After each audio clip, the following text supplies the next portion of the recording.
Assalamualaikum dan salam sejahtera. Bersama saya Muhammad Syahrizam Awang dalam Berita Pagi Sabah, edisi Isnin 23 November 2020. Jawatankuasa Pengurusan Bencana Negeri menyediakan 244 buah kenderaan bagi tujuan bantuan logistik COVID-19 di negeri ini.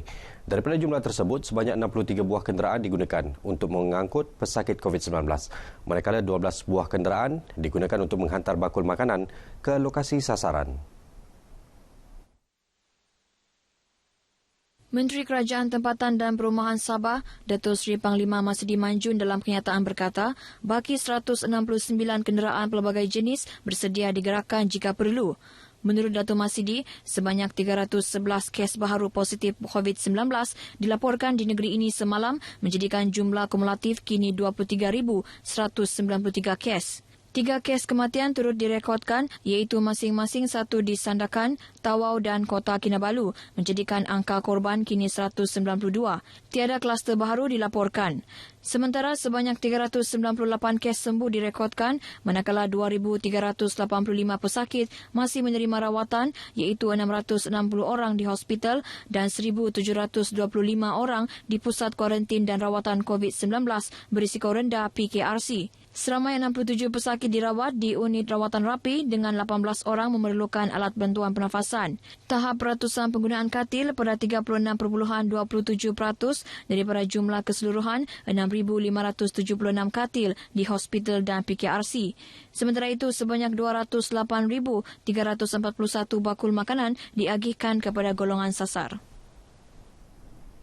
Belanjawan Sabah 2021 bakal memberi fokus terhadap usaha menangani pandemik COVID-19 dan pemulihan semula ekonomi negeri dengan memacu pembangunan sektor terjejas. Pembantu Menteri Kewangan Sabah Datuk Nizam Abu Bakar Titingan berkata, kerangka belanjawan negeri yang akan dibentangkan akan memperlihatkan usaha Komited Kerajaan Negeri untuk menjana semula ekonomi negeri. Jelas beliau, setiap rancangan dan keutamaan yang digariskan dalam belanjawan ini juga berupaya membawa Sabah terus bergerak maju ke hadapan. Yang pasti tumpuan bajet kerajaan negeri pada 2021 kepada fokus kita kepada menangani COVID-19 dan juga memantapkan atau menjana semula ekonomi negeri Sabah ya, yang selama 2 tahun ini berada dalam keadaan yang tidak begitu baik.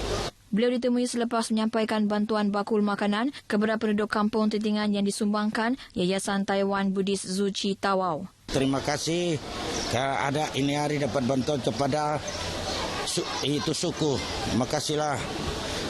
Sekurang-kurangnya meringankan beban kami juga. Terima kasih banyak kerana kasihan kami dapat bantuan untuk meringankan beban kami. Dalam benda itu, Datuk Nizam meminta para penyumbang agar berhubung dengan Jawatan Kuasa Pengurusan Bencana Daerah atau Negeri bagi melancarkan penyampaian sumbangan di peringkat akar umbi. Universiti Malaysia Sabah UMS melaksanakan inisiatif Serampang Dua Mata menerusi projek inovasi UMS Agri Solutions bagi membantu para petani yang terkesan dengan penularan COVID-19 di negeri ini.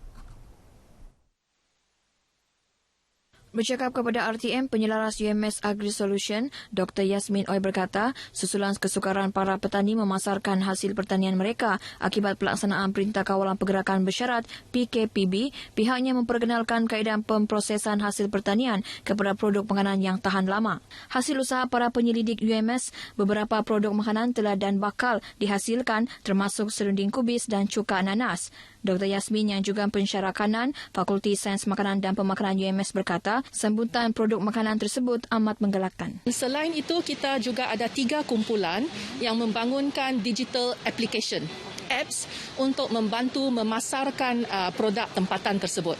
Jadi ada satu app yang menghubungkan usahawan tempatan dan petani dengan pembeli. Projek ini untuk bertujuan untuk membantu komuniti untuk menghasilkan produk untuk tambah nilai lah kepada buah-buahan hasil pertanian. Cuka nanas ni senang dihasilkan dari dapur saja. Sedikit sebanyak telah membantu untuk mengatasi ataupun menghasilkan makanan alternatif yang berasaskan pertanian.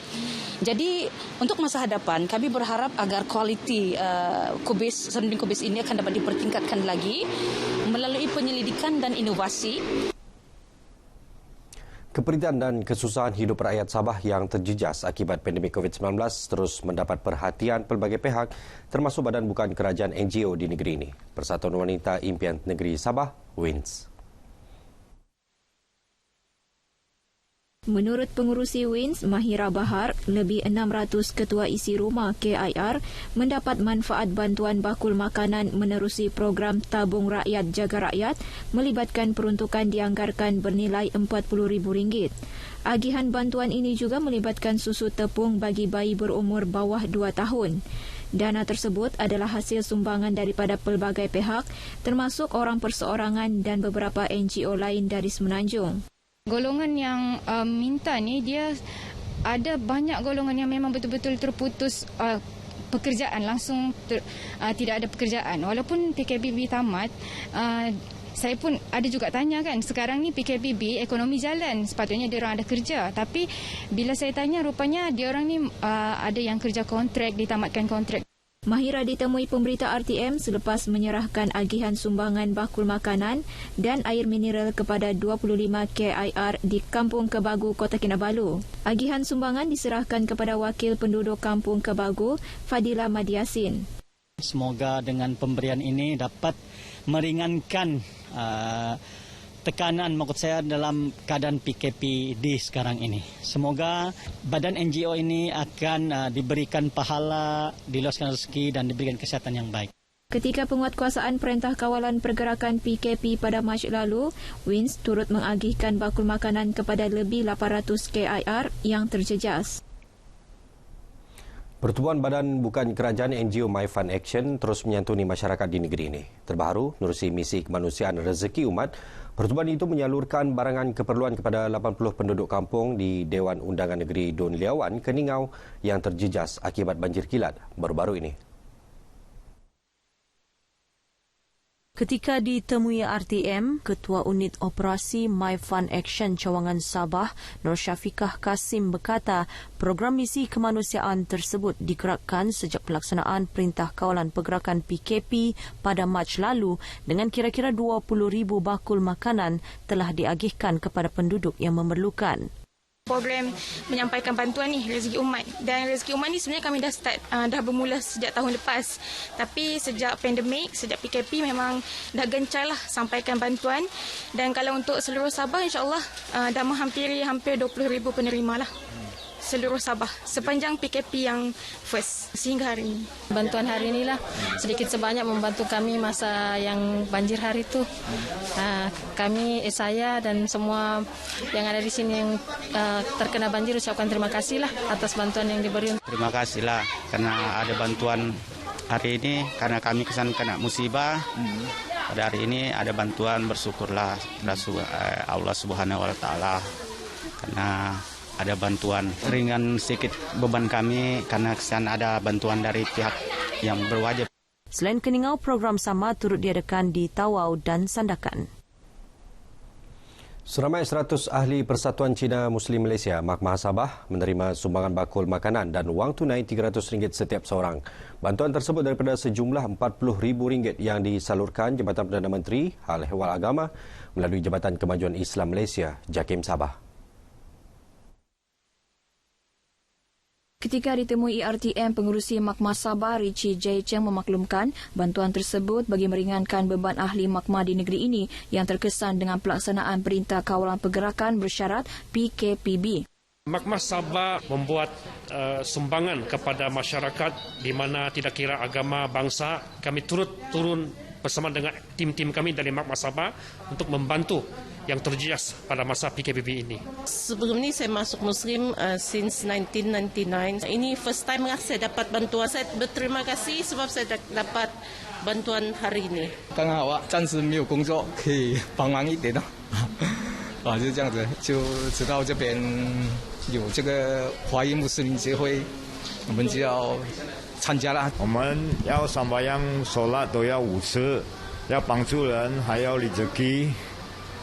就是rezeki给别人啦，就是说如果有需要，我们帮助那些anak yatim。